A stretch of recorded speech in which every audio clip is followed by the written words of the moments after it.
আগামী জাতীয় সংসদ নির্বাচন এবং গণভোটের সম্ভাব্য তফসিল ঘোষণার জন্য সম্ভাব্য একটা সময়সীমা দেওয়া হয়েছে নির্বাচন কমিশনের পক্ষ থেকে গণমাধ্যম কর্মীদের সামনে। কিন্তু এই তারিখের মধ্যেও তফসিল ঘোষণা আসলেই করা হবে কিনা সেটি নিয়েও মানুষের মধ্যে অনেক ধরনের সন্দেহ সংশয় রয়েছে। তারও নিশ্চয় অনেকগুলো কারণ রয়েছে। তো নির্বাচনের প্রস্তুতি সম্পর্কে প্রধান নির্বাচন কমিশনার সহ অন্যান্য নির্বাচন কমিশনাররা রোববার প্রধান উপদেষ্টার সঙ্গেও দেখা করেছেন, তাকে বিভিন্ন বিষয়ে তারা অবহিত করেছেন। প্রধান নির্বাচন কমিশনার এম নাসির উদ্দিন তিনি প্রধান উপদেষ্টাকে জানিয়েছেন যে নির্বাচন আয়োজনের ক্ষেত্রে সব ধরনের প্রস্তুতি সঠিক এবং সুন্দরভাবে নেওয়া হচ্ছে এবং ফেব্রুয়ারির প্রথমার্ধে জাতীয় সংসদ নির্বাচন এবং একই দিনে গণভোট আয়োজনের জন্য কমিশন সম্পূর্ণ প্রস্তুত। আসলে প্রস্তুত কতটা নির্বাচন কমিশন? জাতীয় সংসদ নির্বাচন কিংবা গণভোট তো আর চড়ুই ভাতি খেলা নয় যে লোক দেখানো কয়েকটা আয়োজনের মধ্য দিয়ে সেগুলো অনুষ্ঠান সম্ভব হবে সুন্দর সুষ্ঠুভাবে। এখন প্রস্তুতি কতটা? যেখানে তফসিল ঘোষণার সম্ভাব্য একটা সময়সীমা দেওয়া হয়েছে কবে? 8 থেকে 15 তারিখের মধ্যে। কী কী বিষয় উল্লেখ করা হয়েছে? যে রাষ্ট্রপতির সঙ্গে দেখা করতে হবে, বিটিভিতে প্রধান নির্বাচন কমিশনার তফসিল ঘোষণা করবেন, সেই জন্য একটি শিডিউল নিতে হবে, রেকর্ড করতে হবে। এই যে কথাগুলো বলা হয়েছে এগুলো কি সর্বোচ্চ 2 থেকে 3 দিনের বেশি সময় লাগার কথা? রাষ্ট্রপতি তো আর এমন কোনো ব্যস্ত নন বা তার শিডিউল পাওয়া সম্ভব নয়, বিষয়টি তো তা নয়। আর বিটিভি থেকে নির্বাচনের তফসিল ঘোষণা মতন একটি বিষয় ঘোষণা করা হবে, প্রধান নির্বাচন জাতির উদ্দেশ্যে ভাষণ দেবেন প্রধান নির্বাচন কমিশনার, তাতেও কি 5-7 দিন লাগার কথা একটা শিডিউল নিতে? নিশ্চয়ই না। তারপরে ধরে নিলাম যে লাগলো 7-8 দিন লাগলো, কিন্তু হলে ভালো তফসিল ঘোষণাটা। আচ্ছা, তফসিল ঘোষণাও না হয় হলো, কিন্তু নির্বাচনের আয়োজনের জন্য প্রস্তুতি কতটা? সবচেয়ে বড় যে বিষয়টি এখন ঝুলে আছে যে একই দিনে নির্বাচনের সাথে গণভোটের বিষয়টি।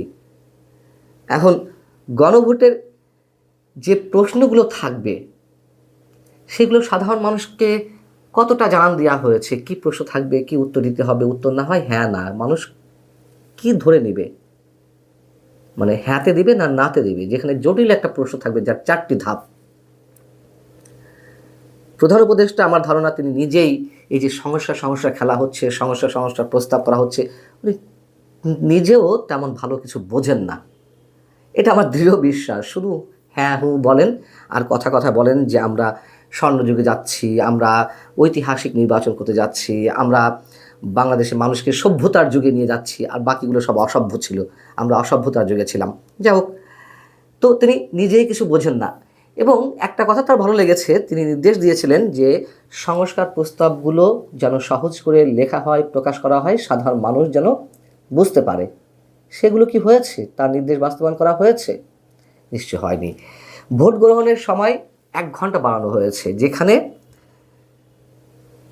9টা থেকে 5টা পর্যন্ত অন্যান্য ভোটের সময়গুলো তো আমরা দেখেছি নির্বাচনের সময়, এই সময়ের মধ্যেও মানুষ ভোট দিতে পারে না।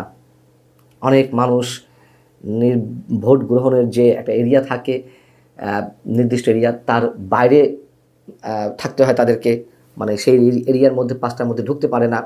নানান কাজের চাপে তো অনেক সময় দেরি করে যেতে হয়। আর তারপরেও ভোট কেন্দ্রে থাকাকালীন সময়েও অনেকে দেখা যাচ্ছে ভোট দিতে দেরি হচ্ছে। যাই হোক, এগুলো তো ভোট কেন্দ্রের এরিয়ার মধ্যে যারা থাকবে তাদের ভোট নেওয়া হয়। 1 ঘন্টা বাড়ানো হয়েছে মাত্র।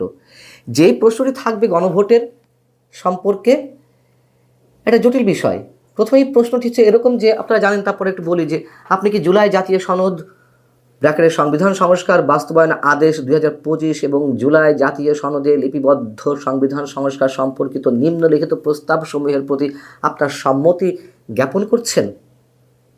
এটা হচ্ছে প্রশ্ন। তারপর আবার 4টি বিষয়, যে তত্ত্বাবধায়ক সরকার, নির্বাচন কমিশন, অন্যান্য সাংবিধানিক প্রতিষ্ঠান কোন প্রক্রিয়ায় গঠন করা হবে, জাতীয় সংসদ 2 কক্ষ হবে নাকি কয় কক্ষ হবে, জাতীয় সংসদ নির্বাচনের দলগুলো প্রাপ্ত ভোটের অনুপাতে 100 সদস্য বিশিষ্ট একটি উচ্চকক্ষ গঠিত হবে, সেগুলো জানান দেওয়া হয়েছে। নারী প্রতিনিধি বৃদ্ধি, বিরোধী দল থেকে ডেপুটি স্পিকার, সংসদীয় কমিটির সভাপতি নির্বাচন, জুলাই জাতীয় সনদে বর্ণিত অপরাপর সংস্কার রাজনৈতিক দলগুলো প্রতিশ্রুতি অনুসারে বাস্তবায়ন করা হবে। মানে এটি পড়তেও বুঝতেও মানুষের 3-4 মিনিট, মানে এই বাংলা লেখাগুলো মাথার মধ্যে ঢোকাতে লাগবে 3 থেকে 4 মিনিট। তারপরে এই বিষয়গুলো আসলে কজন মানুষ বোঝে, আর এইগুলোর উত্তর হ্যাঁ কিংবা নাতে দেওয়া হবে। 4টি অপশনের জায়গায় কেউ যদি দুটোতে হ্যাঁ সম্মতি জ্ঞাপন করে আর দুটোতে না বোধক তারা উত্তর দেওয়ার চেষ্টা করে, তাহলে কি হবে? এগুলো পুরনো প্রশ্ন, যাই হোক, এগুলো কোনো সুরাহা হয়নি। অতএব ওই সময়ের মধ্যে কিভাবে দেশের বর্তমান ভোটার সংখ্যা 13 কোটি, কতজন উপস্থিত হবে তা নিয়ে তো অবশ্যই নানান ধরনের সন্দেহ রয়েছে। তারপরে ধরে নিলাম যে যথেষ্ট সংখ্যক ভোটার উপস্থিত হবে অথবা যথেষ্ট কম সংখ্যক ভোটার উপস্থিত হবে, তারা কি উত্তরটা দিবে? কতক্ষণ লাগবে এক একটা ভোটারের জন্য ভোট প্রদান করতে? এদিকে গণভোট আগে অনুষ্ঠান ছাড়া জাতীয় সংসদ নির্বাচন হতে দেবে না, এমন হুঁশিয়ারি একের পর এক জামাত উচ্চারণ করে যাচ্ছে। এমনকি গত 2 দিন আগে জামাতের সেক্রেটারি গোলাম পরোয়ার হুঙ্কার ছাড়লেন যে আগে গণভোট অনুষ্ঠিত হতে হবে, তারপর জাতীয় সংসদ নির্বাচন। আমরা এমন কোনো সংকটে সরকারকে ফেলতে চাই না যাতে বহু রক্তের বিনিময়ে অর্জিত নতুন বাংলাদেশের স্বপ্ন ভেঙে যাক। অর্থাৎ সরকারকে ভয়ঙ্কর এক বেকায়দায় ফেলবে তারা। 5 আগস্ট ঘটানোর একটা হুমকি তো দিয়েই রেখেছেন ডাক্তার শফিকুর রহমান এর আগে। মানে সরকারকে, বর্তমান সরকারকেও 5 আগস্টের মতন আওয়ামী লীগ সরকারের যেভাবে পতন ঘটানো হয়েছিল সেরকম ঘটানো তারা ঘটাতে পারেন, সেই সম্ভাবনার কথা হয়তো উল্লেখ করেছেন। এদিকে তারও আগে ডাক্তার শফিকুর রহমান বলে রাখলেন যে একই দিনে গণভোট এবং জাতীয় সংসদ নির্বাচন হলে নির্বাচনের জেনোসাইড হবে। আবার এনসিপি বলে রেখেছে খালেদা জিয়াকে ইঙ্গিত করে যে একটি বড় রাজনৈতিক দলের একজন গুরুত্বপূর্ণ নেতা গুরুতর অসুস্থ, সব দলের প্রস্তুতি সম্পন্ন হওয়ার পরে যেন তফসিল ঘোষণা করা হয়। আবার আওয়ামী লীগের নির্বাচন প্রতিহতের ঘোষণা, অথবা আওয়ামী লীগকে নিয়ে নির্বাচন হবে কিংবা আওয়ামী লীগ ছাড়া নির্বাচন হবে কিনা, সেসব বিষয়ে নিশ্চয়ই অনেক গুরুতর সিদ্ধান্ত সামনে অপেক্ষা করছে। সেই বিষয়টাই না হয় বাদই দিলাম, এখনো পর্যন্ত আওয়ামী লীগকে বাদ দিয়ে যেটি শোনা যাচ্ছে নির্বাচন হবে। আচ্ছা হোক, জাতীয় আন্তর্জাতিক নানান ধরনের খেলা রয়েছে। এই জন্যই বলছিলাম যে যা কিছু হচ্ছে সব কিছু শো অফ কিনা। চড়ুইভাতি খেলার মতন টুকটাক আয়োজন সম্পন্ন করে এই নির্বাচনের দিকে যে চলে যাব, একটা মহাযজ্ঞের দিকে চলে যাব, এটা আসলেই অনেকের কাছে এখনো পর্যন্ত বিস্ময়কর এবং হাস্যকর। ভালো থাকুন সবাই।